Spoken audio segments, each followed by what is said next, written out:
Aish guys. It seems like every time you turn on the news, there's another story about how messed up things are in the world. Well, today, I'm here to tell you about something positive happening right here in Mzansi. Our Rand's been doing a little dance, a happy dance. You might be thinking, Trevor, what you on about? Didn't America just put us in the naughty corner? And you'd be right. Things haven't been lekker between us and the Yanks lately. But here's the kicker. Despite all that drama, the Rand is actually getting stronger. At the beginning of February, things weren't looking so hot.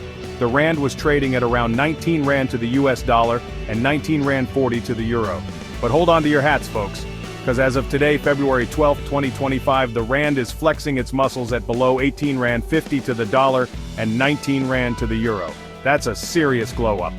Now you might be wondering how on earth this is even possible with all the political shade being thrown around. Well, my friends, that's what we're going to unpack right now. This unexpected boost for the Rand is a welcome relief for our economy. A stronger Rand means lower interest rates, which is good news for anyone with a bond or a loan. It can also help to keep inflation, that pesky price-hiking monster, under control. So, while the politicians are busy playing diplomatic chess, the Rand is out here making power moves. Who needs enemies when you've got a currency this strong? Okay, so we've established that the Rand is on a roll, but let's address the elephant in the room, or should I say, the eagle on the podium. Relations between South Africa and the US have been frostier than a penguin's backside in winter. Big Donnie, over in the States, seems to have taken a bit of a disliking to some of our policies. The main bone of contention, according to him, is a new land reform bill here in SA. Now, without getting too deep into the weeds, this bill is aimed at addressing the historical imbalances in land ownership, which, as we all know, is a legacy of our apartheid past. But Donnie Boy seems to think it's a free-for-all land grab from white farmers. He's even gone as far as freezing aid to South Africa because of it. Talk about throwing a spanner in the works! This diplomatic spat has definitely added some fuel to the fire, leaving many wondering what the long-term consequences might be for South Africa. Now you might think that being on the receiving end of a presidential timeout would have us sweating bullets. But here's the thing about South Africa. We're not a one-trick pony. We've got friends in all corners of the globe. While the US might not be too happy with us right now, other global heavyweights like China and the European Union have actually shown us some serious love. They've not only reaffirmed their commitment to working with us, but they've also thrown their weight behind President Ramaphosa's plans for the G20 summit.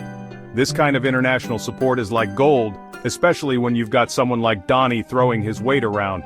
It shows the world that South Africa is a player on the global stage, and we're not afraid to stand up for what we believe in, even if it ruffles a few feathers.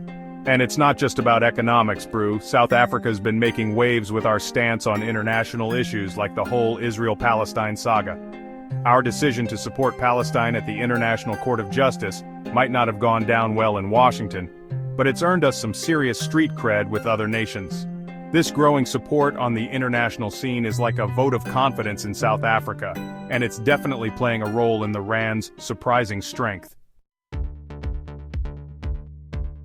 So where does this leave us? Well, it's a bit of a tightrope walk, to be honest. On the one hand, it's fantastic that South Africa is diversifying its diplomatic and economic relations. Cozying up to countries like China and the EU is a smart move, showing the world that we're not afraid to play the field. This kind of strategic maneuvering is essential in today's interconnected world, where power dynamics are constantly shifting. But, and this is a big but, we can't afford to burn bridges with the US entirely. They're still a major economic powerhouse, and maintaining some level of engagement is crucial for our long-term stability. It's all about finding that sweet spot, that delicate balance between standing our ground on issues we believe in and keeping those lines of communication open. In the end, the Rand's resilience is a testament to South Africa's underlying economic fundamentals and our growing clout on the world stage. It's a sign that despite the challenges we face, both at home and abroad, we're a nation on the move, and we're not afraid to carve our own path. Now, if you'll excuse me, I need to go check my stock portfolio. This Rand appreciation might just call for a celebratory Castle Light.